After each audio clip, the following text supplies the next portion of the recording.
আসসালামু আলাইকুম। আশা করি আপনারা ভালো আছেন।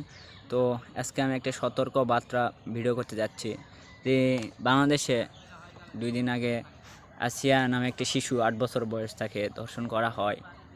তো আমাকে এটা দেখে খুব খারাপ লাগছে। সবারই খারাপ লাগার কথা যেহেতু শিশু।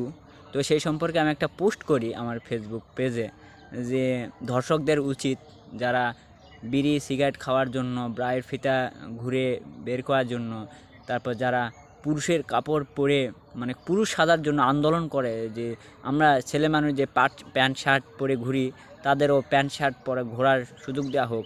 এগুলোর জন্য যারা আন্দোলন করে যারা মেয়ে মানুষ হয়ে মেয়ে থাকতে চায় না যে মানে পুরুষ সাজার একটা করে আসলে ধর্ষকদের উচিত তাদের ধর্ষণ করে এই সম্পর্কে আমি পোস্ট করছিলাম। তো কিছু শাহবাগী আপু আমার এই ফেসবুকে রিয়াক্ট মানে ভিডিও মানে পোস্ট করে কমেন্ট করে।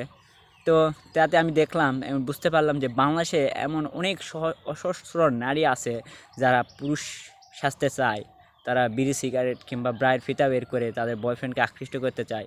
তখন যদি তার বয়ফ্রেন্ড তাকে ধর্ষণ করে মানে তখন কোনো সমস্যা হয় না।